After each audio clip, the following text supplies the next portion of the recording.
yogis, and thank you so much for joining me on the mat today. If we haven't met, my name is Lauren, and today I'll be guiding you through a blissful 30 minutes of Yin. For today's class, you'll need a bolster, and if you don't have a bolster, totally fine.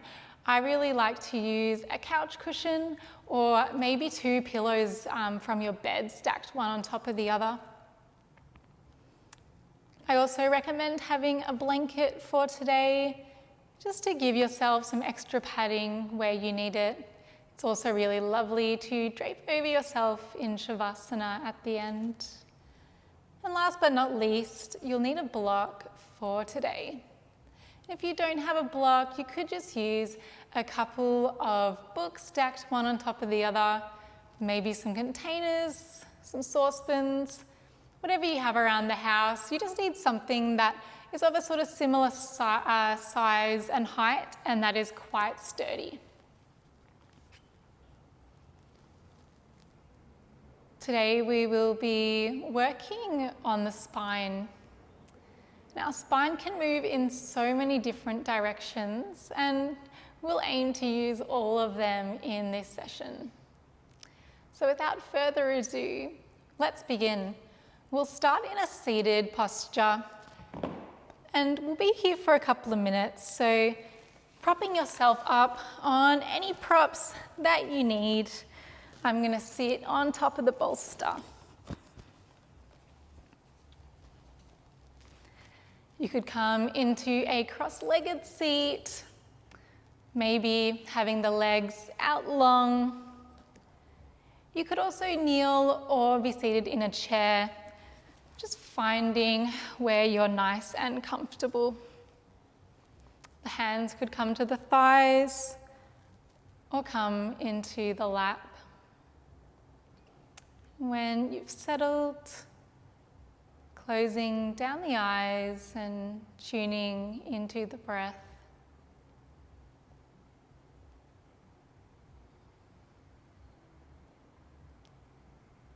As you inhale, imagine a little ball of light that's resting at the bottom of your spine, where the spine is touching the prop or the earth beneath you.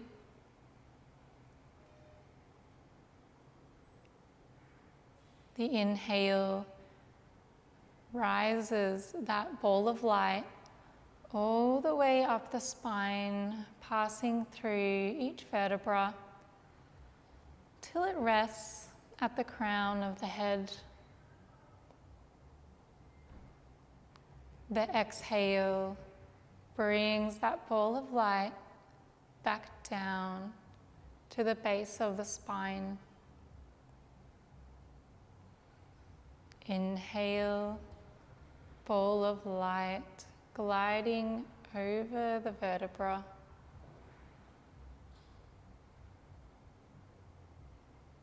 As you exhale, sliding back down.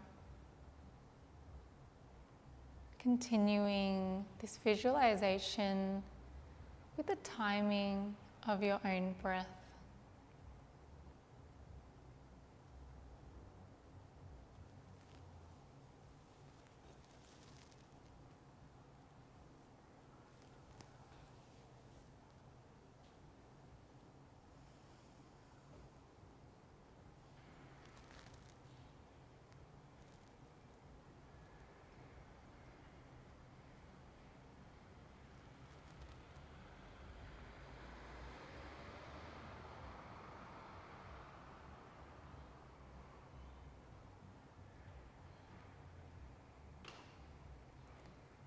Slowly letting go of that practice. Gently blink the eyes open. We'll move into our first Yin posture for the session. So come to lie down on your belly.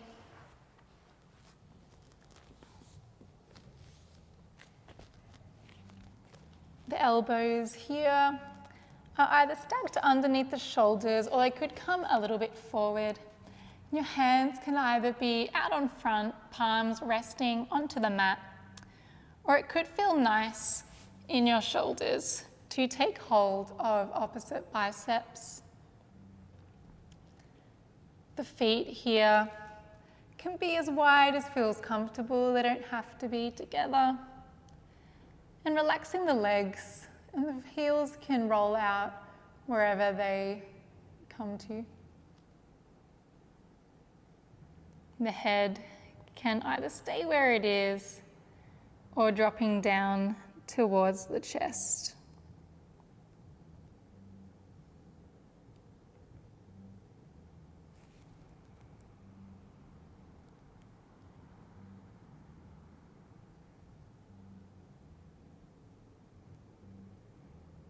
If you'd like to decrease the sensation that you feel in your body, perhaps in the lower back, you could try bringing the elbows forward. Another option is to bring the bolster underneath your armpits here, just to help keep the upper body supported. For those of us that would like a little more compression in the lower back, you could bring the elbows closer underneath the shoulders, or even coming up onto a block or bolster, raising the elbows here and increasing the back bend.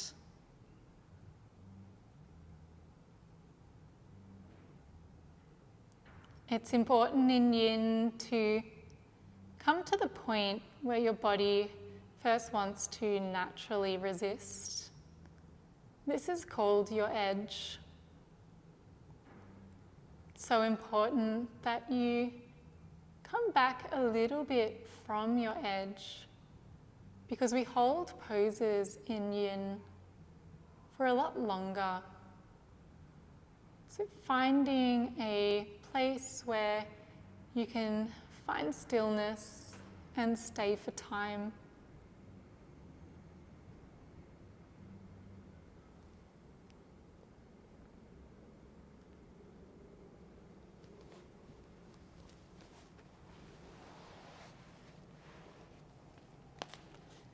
Yin might be a simple practice, but it's certainly not easy.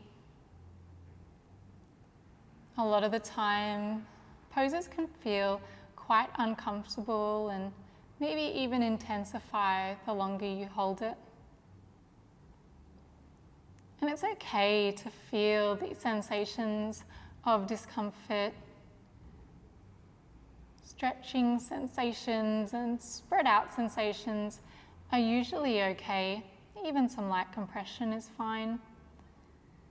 But if you feel pain, such as sharp, burning, tingling sensations, just back away from your edge, maybe coming out of the pose altogether, coming into your favorite resting pose. There should be a zero pain tolerance in Yin, respecting your body's boundaries and limits. All of our bodies are completely different, so it doesn't matter how you look in a certain pose, as long as you're feeling a unpainful sensation in the target area. Now, target area for Sphinx is to feel some compression in the lower back, also an opening through the chest.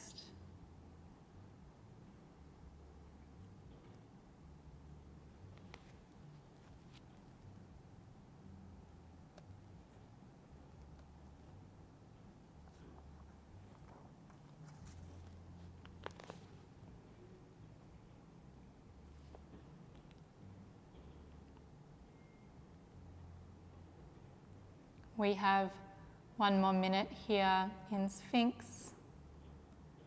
And if you'd like some extra oomph, you could come up into seal pose by bringing the hands onto the ground. The hands are wide with the fingertips pointing out slightly, deepening the back bend. And if you come up and seal does not feel good for you today, please just come back down to Sphinx.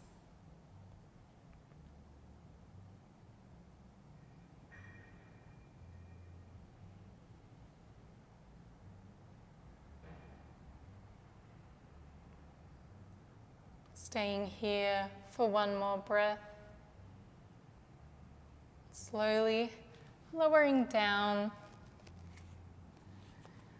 Stacking the hands in front of your forehead, coming into caterpillar. The forehead rests on the hands.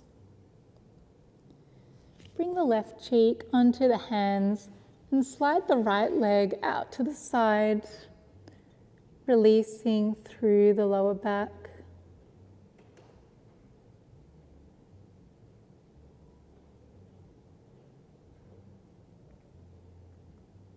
Bringing the leg and the head back to center, moving to the other side so the right cheek comes onto the hands and the left leg slides out.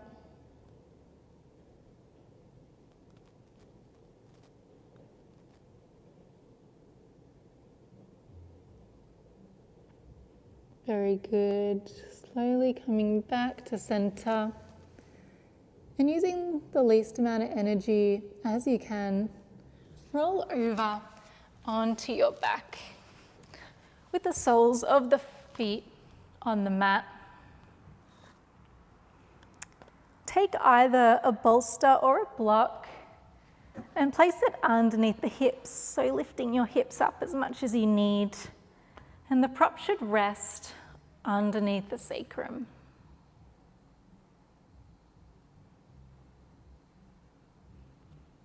The hands can be on the belly, out wide,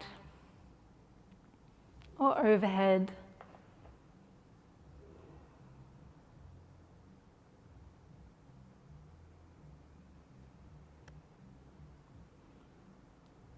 If this supported bridge is feeling a little strong for you, you might like to come onto a lower prop, maybe a rolled up blanket or a folded blanket. And if you'd like a little bit more juice, you could slowly straighten the legs out long. Feeling a really great stretch through the front of the body, particularly in the hip flexors at the front of the hips.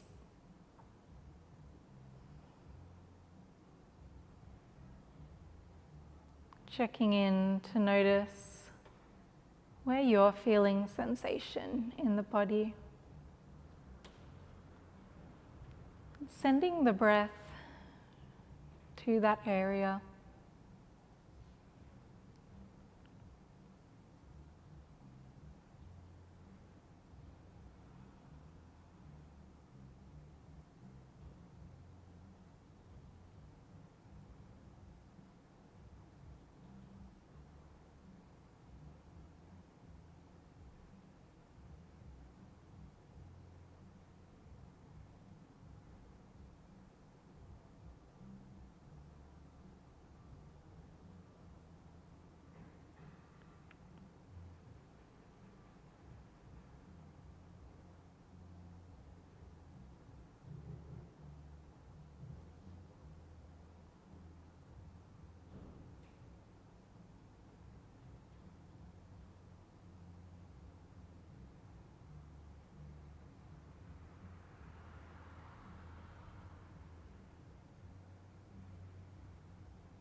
We have another 30 seconds here.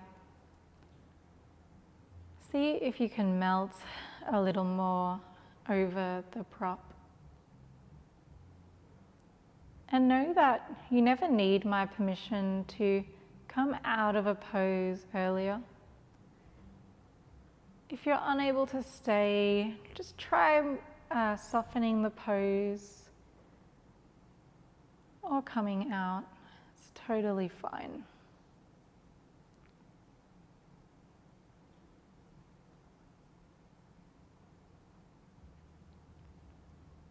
Bending the knees so that the soles of the feet come back onto the mat.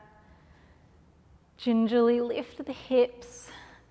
Slide the bolster out from underneath you. Hug the knees in towards the chest. Maybe rocking from side to side, massaging the lower back on the floor.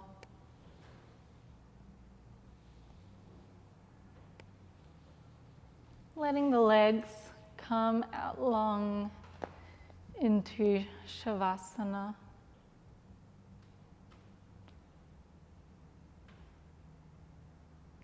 Feeling the effects of this rebound.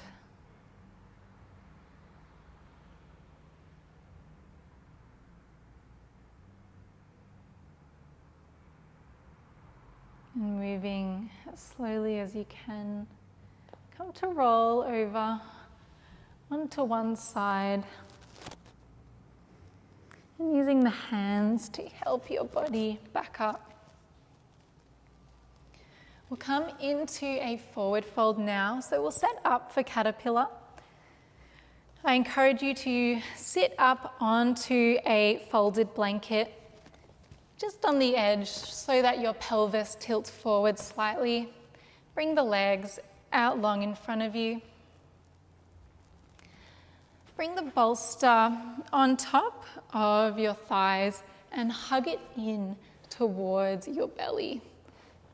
The arms come on top. And then keeping that bolster firm against your body, begin to drip forward, letting the head hang down, enjoying that arch or the rounding through the upper back. Only coming down as far as your body invites you.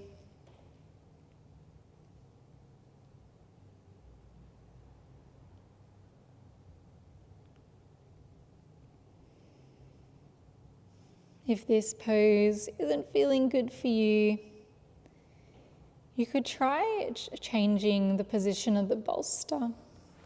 You could bring the feet a little wide, bring the bolster in front of you, and rest your head onto the bolster. You could also try to pop the bolster underneath your knees. And this is great if you have tight hamstrings. So the bolster comes under the knees and then just bringing the upper body forward.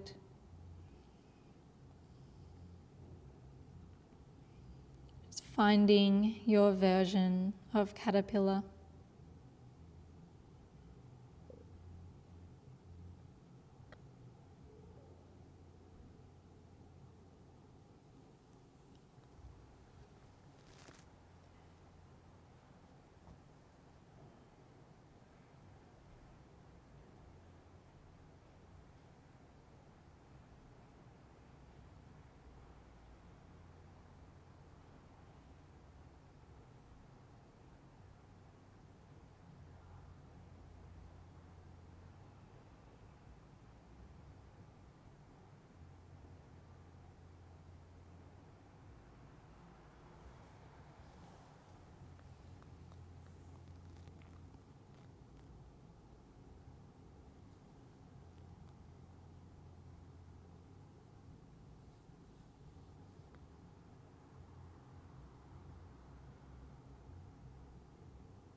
And when you're ready, slowly, slowly rolling up to a seat.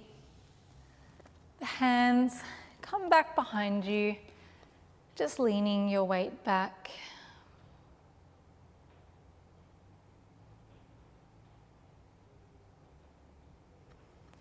And then coming all the way down onto your back with the knees still bent. Bring the soles of the feet about mat width apart, allowing the knees to knock into one another in constructive rest pose.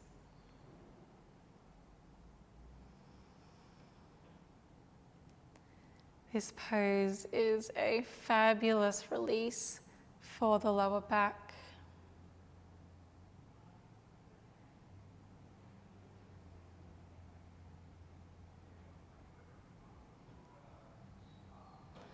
Bringing the legs out long and the arms up overhead. With your left hand, take hold of the right wrist and peel your upper body over towards the left. The legs follow along in the same direction so that you're making a banana shape with your body, making sure that both hips and both shoulders are pressing firmly into the mat.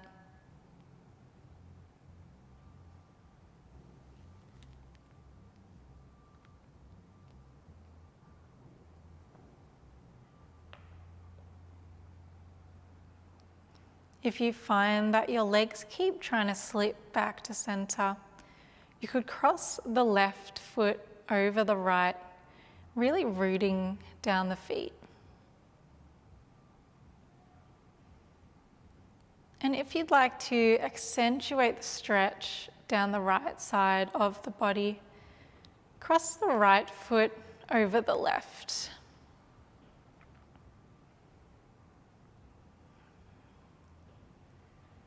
Feeling a stretching sensation over the right arm, the right waist, the right hip, and maybe the right side of that leg.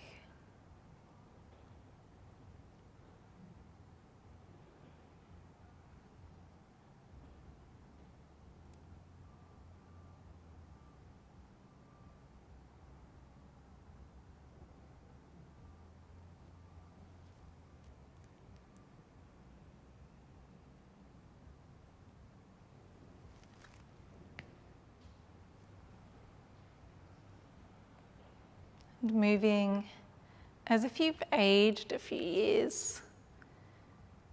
Bring the upper body and the legs back to center.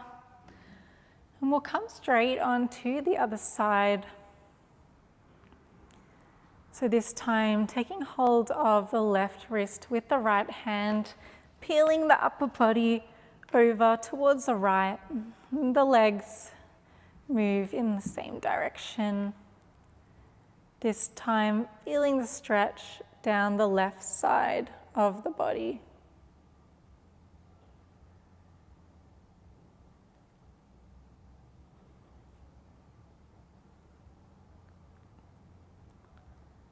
Playing around with how you cross the feet. Knowing that one way will help ground your feet, stop them slipping. And the other will accentuate this stretch.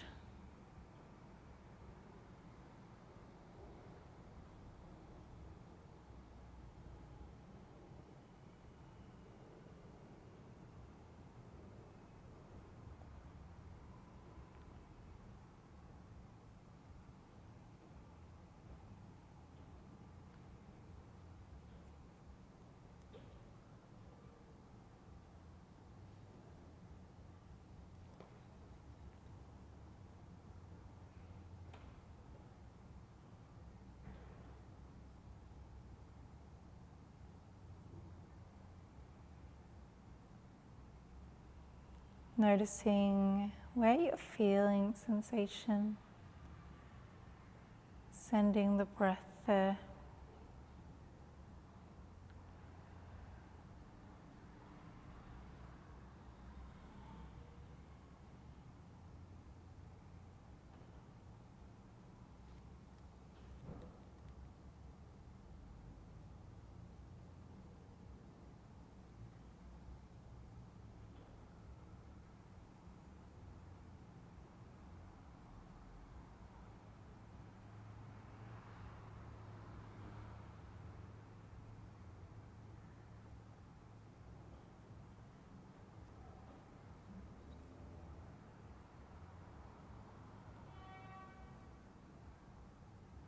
moving as if Yin has aged you another 80 years.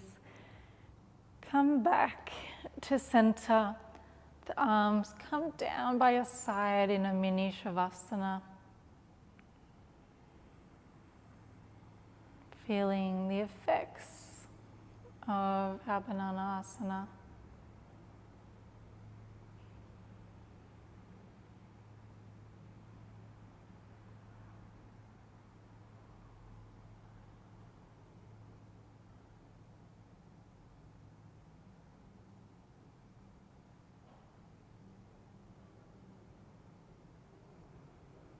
Slowly hug the knees in towards the chest here. And setting up a prop over on the right side of your mat. I'll use a bolster here. Send the arms out wide. Then allow your knees to come over towards the right, resting on that soft landing that you've prepared. And if it feels good with your neck, turning to look over that left shoulder.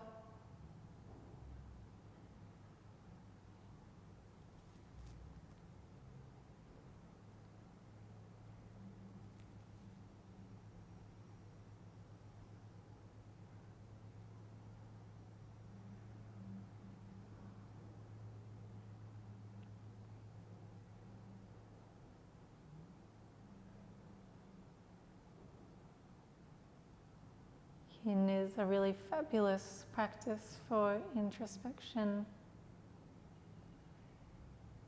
Notice that if your mind starts to wander, it's okay. Gently bring it back either to the breath, the sensations in the body, or both.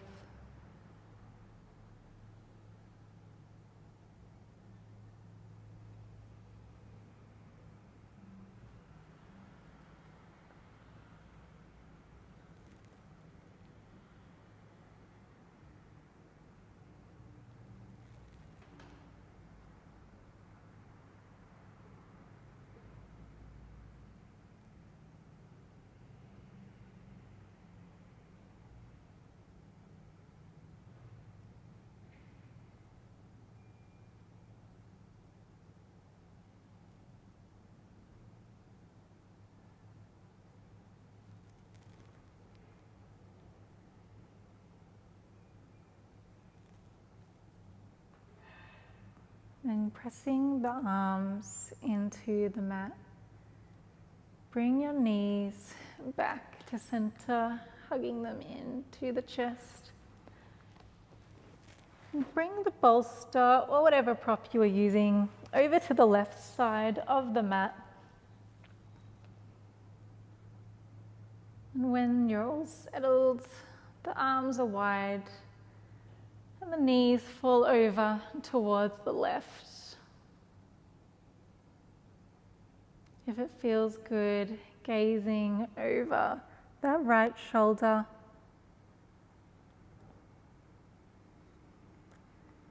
Just checking to make sure that both shoulders are on the mat. And this might mean that your knees might come further away from the floor, and that's totally fine. Just popping some extra padding underneath the knees.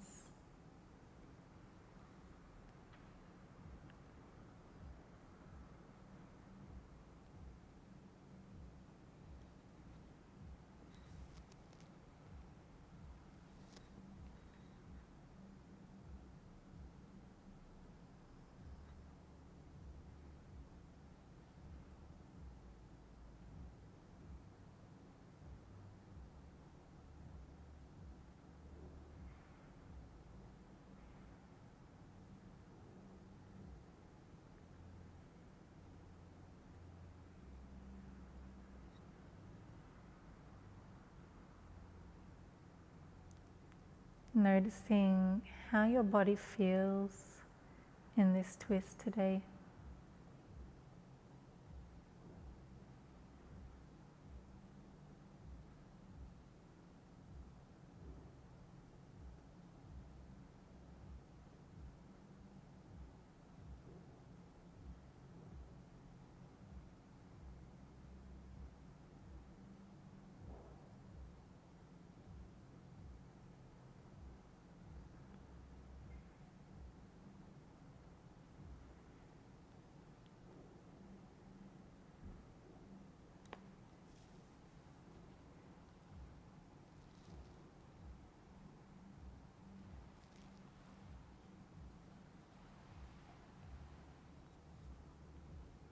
Using your arms, pressing them into the mat. The knees come back up to center. Give them one last hug to the chest. Then bring the legs out long. Hands by your side, coming into our final resting pose, Shavasana.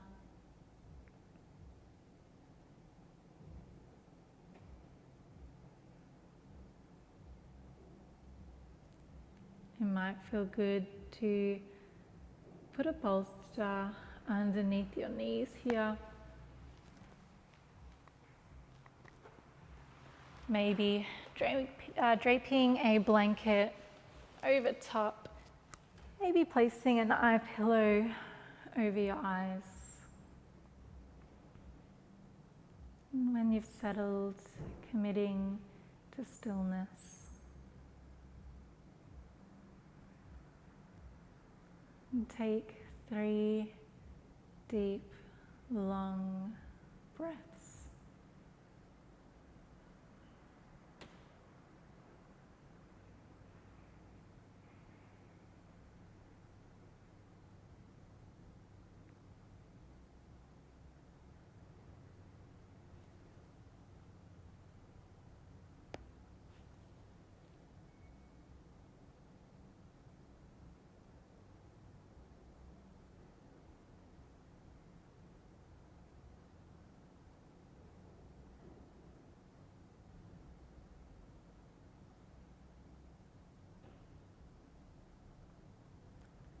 Please stay here for as long as you like.